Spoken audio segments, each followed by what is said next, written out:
Birleşmiş Milletler İnsan Hakları Yüksek Komiseri Bachelet, Çin'in işbirliği olmasa bile Doğu Türkistan'daki insan hakları iddialarını araştıracağını söyledi.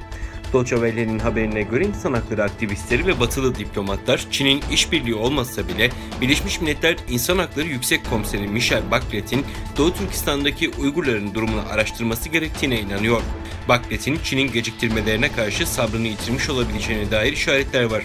Salı günü Kanada liderliğindeki 45 ülke Birleşmiş Milletler İnsan Hakları Konseyi'nde ortak bir bildiri yayınladı ve Pekin'in Birleşmiş Milletler İnsan Hakları Yüksek Komiseri Bachelet ve diğer bağımsız gözlemcilerin soruşturma için Doğu Türkistan'a derhal anlamlı ve kısıtlamasız bir şekilde girmesine izin vermesi gerektiğini belirtti.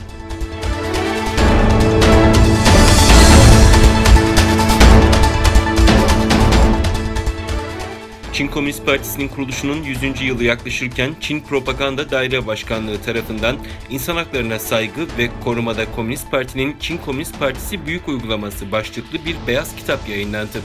Ön sözden itibaren Çince komünizm, ulusal asayiş kelimelerinden ve Çin Komünist Partisi'nin halkın güvenliği ve refahı için mücadelesinden çokça bahsedilen 7 bölümlük beyaz kitap, insan haklarına saygı gösterilmesi, ulusal egemenlik bilincinin teşviki ve insan haklarında çeşitliliğin önemi gibi ifadelerin yanı sıra Çin'in dünyada insan hakları gelişiminin desteklenmesinde önemli konuma sahip olduğu iddiasını ortaya atıyor. Beyaz kitap ayrıca Çin'in işgali altındaki Doğu Türkistan ve Tibet dahil olmak üzere uluslararası gündemin odağındaki konular hakkında bütün ulusların tüm hakları yasalarla garanti altına alınmış ve ulusal asayiş tam olarak sağlanmıştır ifadelerine yer veriliyor.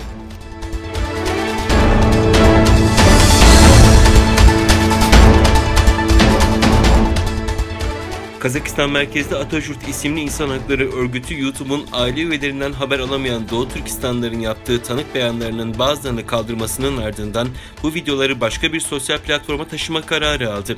Diasporada yaşayan Uygur, Kazak, Kırgız ve diğer Türk toplumlarına mensup kişilerin haber alamadıkları yakınlarının akıbetine ilişkin tanıklık yaptıkları açıklamalar şu ana kadar milyonlarca kez izlenmişti.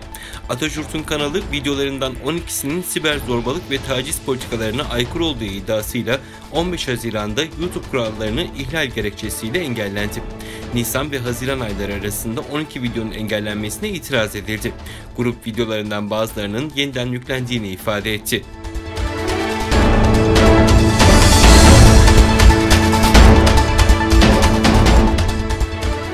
Pasifik adası ülkeleri Huawei'nin teklifini reddettikten sonra denizaltı kabloları inşa etmek için Avustralya'dan yardım istedi. Konuya aşina iki kişi Reuters'a Pasifik adası ülkesi Nauru'nun Avustralya'daki bir ağa bağlanacak bir denizaltı iletişim kablosunun yapımını müzakere ettiğini söyledi.